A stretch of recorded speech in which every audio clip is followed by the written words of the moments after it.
In this podcast, ladies and gentlemen, I want to begin with a Bible quote. I'm beginning with the Bible because I'm speaking to William Ruto and his supporters. And William Ruto has always manifested himself as a president who came to us from God. Every time they walk around, they go for the interdenominational prayers. They have said that were it not for God, he would have ascended to power. He repeated it in Central, in Sagana Lodge, where every leader recounted how they were persecuted, how no one believed that they would ever win, how obstacles were placed on their way, but through the power of God, they managed to maneuver and the victory was on their way. I'm also talking to Rigiji, the deputy president, because he is a truthful man. A man who says that if you don't like the way he speaks the truth, then you can only but blame the parents. And so my verse comes from the book of Proverbs chapter 28, verses 1. It says, and I'm reading from the King James Version, "The wicked flee when no one pursueth, but the righteous are as bold as a lion." Others put it that the wicked run away when no one is pursuing them, or when no one is chasing them. But a righteous man is bold as a lion. Why exactly am I reading this Bible to Rigiji and his boss? Yesterday,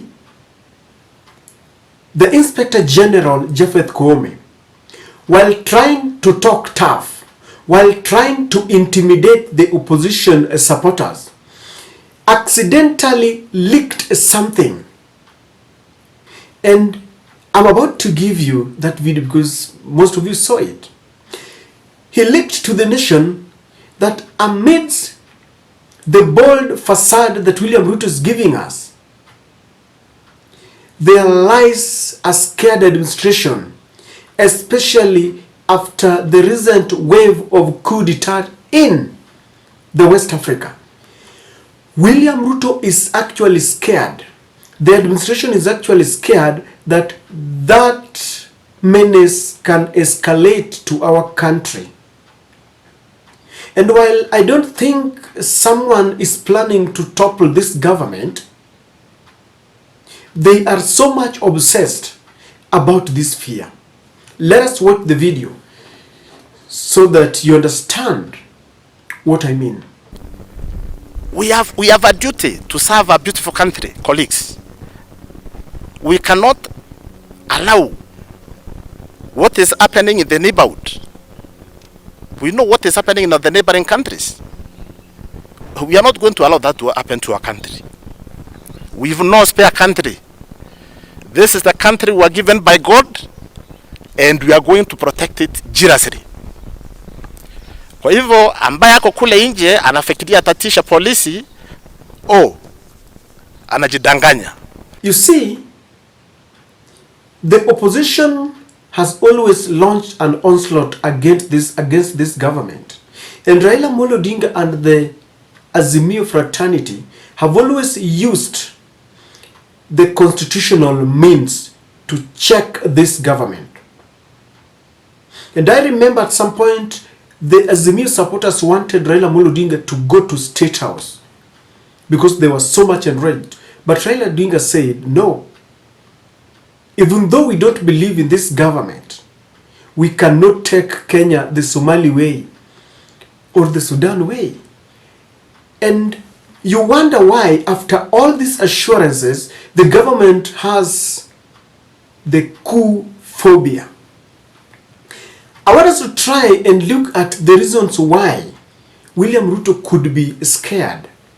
But before I go there, the Inspector General is not taking cognizance of the fact that those who are planning those successful coup d'etats are not policemen. If you look at Niger or Burkina Faso. Those are generals in the military. And when they decide to take over, the policemen are always rendered civilians.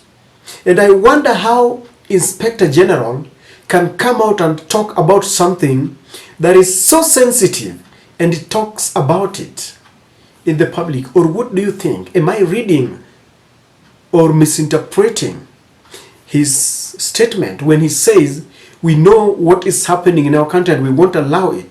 We only have one country given to us by God and we have a duty to protect it. It is not the police that is engaged in those coup d'etat. It is the Jeshi. But when you look at our wanajeshi, they are so much disciplined that I don't think they can think or imagine of toppling this government. But why the fear? Let us try and look at that. Number one, could there be a possibility that the military is divided and there are undertones? I know they are disciplined, but could there be a possibility that they don't like what is happening in the government? The punitive taxes, the illegal targeting and killing of a particular community, the Luo community. Could there be, military personnel that are not in concurrence with what is happening and they are just vexed, but they can't come out and say it? Just asking because Koome came out and said it. The other thing that I know, William Ruto understands very well what happened during the elections. We had one of the most controversial elections. He has been challenged. Can you open the server? Why can't we scrutinize, open and scrutinize the server? The answer has always been that this was done when the courts allowed the scrutiny of the server. But to the best of my knowledge, what was opened to the Azimio lawyers are not the server. That was IEBC portal. And that portal, Wafula Chebukati, who is the author and the finisher of all our problems, together with the President of the Supreme Court or President of the Judiciary, Madam Martha Koome, Wafula Chebukati could enter whatever he wanted in that portal. What was going to corroborate what was the suspicious result? Why do you think they can't allow the scrutiny of the server? It could be the reason why the government fears that what is happening could escalate to Kenya. But if it has to escalate, the people who will carry on the coup will not be the military. The people themselves, the citizens, the hungry and angry citizens are the ones who can carry not a coup because that is illegal, but a revolution, an Unga revolution can come. And when I say Unga, I don't necessarily mean only the price of Unga. I have talked about the price of electricity and the cost of living, including paying school fees. That takes me to the next point. The government understands that it is torn between the hustlers that he promised heaven and the international community that gave it the win. When the international community says that you must come out and support LGBTQ, then Koome, please pass it. Just sit down and say that they have freedom of association.